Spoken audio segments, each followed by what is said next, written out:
We're here in the studio here today with what is nearly the stock Tom Morello setup.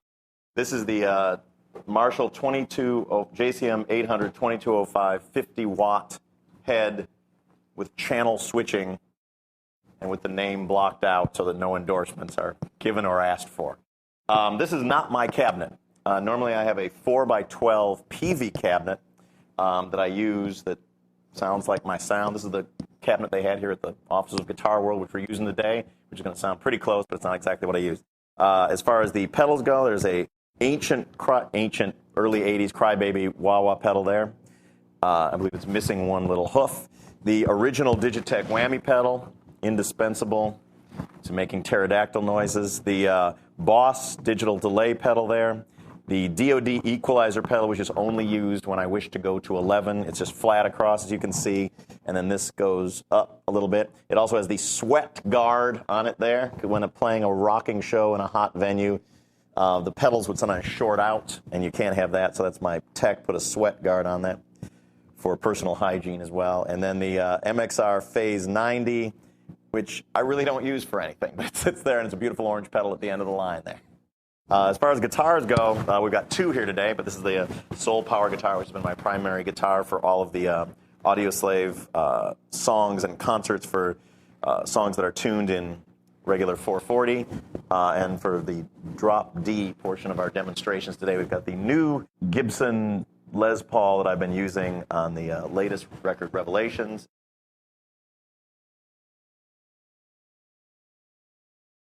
When it comes to like sort of creating new sound, I never really kind of go into the process going, and now I will create a new sound. It's just in messing around on the guitar, it's sort of different. It's concentrating on the happy accidents and the eccentricities that just sort of occur, and rather than letting that go by as a glitch or as sort of a one-off, I'll practice something. So if I were, I don't know, just set the delay sort of at a random setting and then step on it, would sort of see what that sounds like.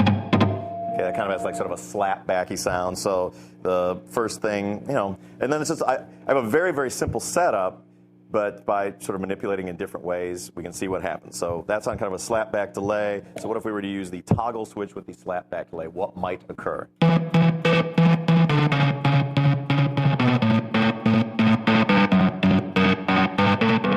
That's sort of an interesting whatever. Then we might see what happens if we click on a little wah with that.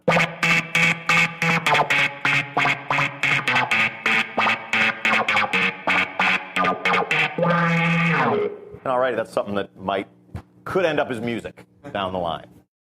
When I started using the toggle switch as a picking technique, it was on a guitar that had two volume knobs. One of them turned to 10, the other turned to 0, and by flicking between the two pickups, that caused the on-off switch. This one, this guitar was not designed with two volume knobs or a toggle switch, so I had this one put on. But it can work on any guitar that has two pickups and a volume knob for each pickup. So right.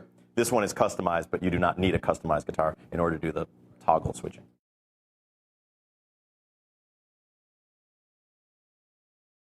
The whammy pedal for me was a great invention because I never had the patience. Like when you get your original record deal, you get a couple of $1,000s to spend on gear. So everyone runs down to Guitar Center and buys boxes of stuff that blink. Well, of course, I did that too, and then I didn't have the patience to read any of the manuals and plug them in, and they drained all the sound out. It just sounded kind of crappy. So when I heard that there was a harmonizer in a stomp box, I thought, well, I got to get me one of those. And it was right around the time of the beginnings of Rage Against the Machine, where I was basically designated to be the band's DJ.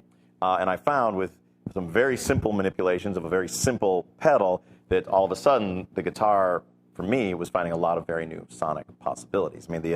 The most sort of obvious one, which was, and one thing I've also had, sort of always had the sort of the credo with my pedals, like, subtlety isn't so high on my list of things to go. It's like I used to go, when you first go into a guitar store and you try a delay pedal, you turn all the knobs up and it sounds crazy and it's beautiful and awesome. Then later on, you're playing in a band, so you got to ratchet everything back for a little analog sustain. I always kept my mindset with the first trip to the guitar store to see how crazy it would get. And a lot of things with with the whammy pedal, it's the 2 octaves up help to really emulate that kind of Southern California gangster rap sound. And it's like, you know, Dr. Dre was very influential in.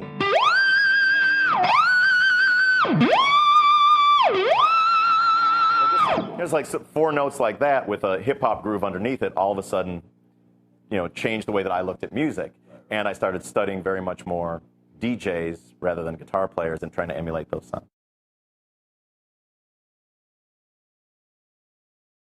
When you want to rock hard, children, lean on F sharp.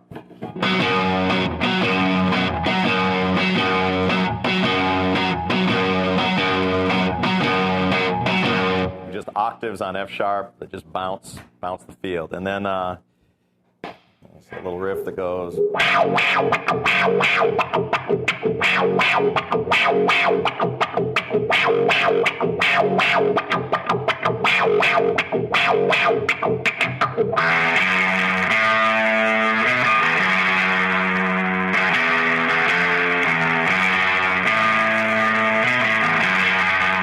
And that's the verse group, which is played with the somewhere on the sweep of the wah there for extra menace. That was sort of like Ghetto Boys. That's what we were going for on that. Was sort of like a Ghetto Boys menacing Houston 6th Ward sound on that.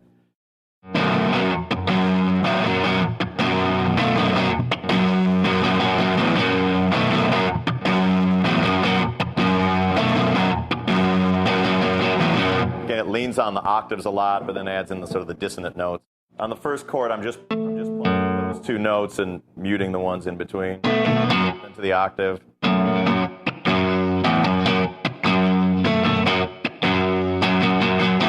The A string's never played in that.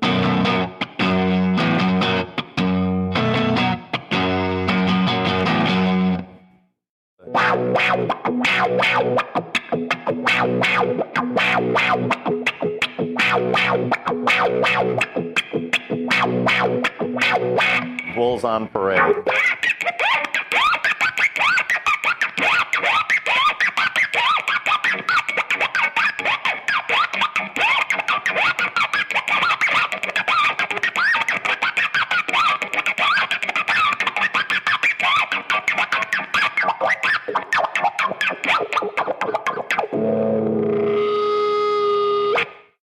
Very simply, I just turn on this, you know, goes to 11 box there. Have the wah-wah pedal on to add like sort of extra sort of a white noise. It's because if you're going to do some scratching stuff, it's the high end's better. Turn the pickup selector to maximum rock power, and then just kind of I use the, you know, this hand is the scratcher, and then nothing happens.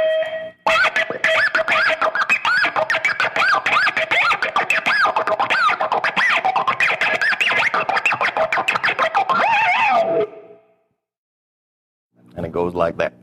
Leave the full treble on. And the tonal changes come from, you know, where, you know, the left hand's rubbing on the strings.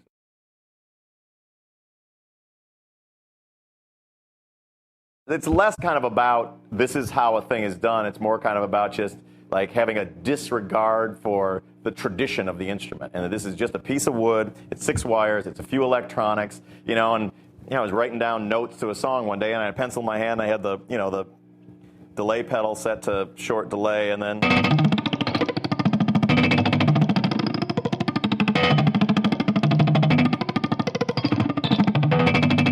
I mean, that's not particularly rocket science. It's a pencil and a delay pedal, but.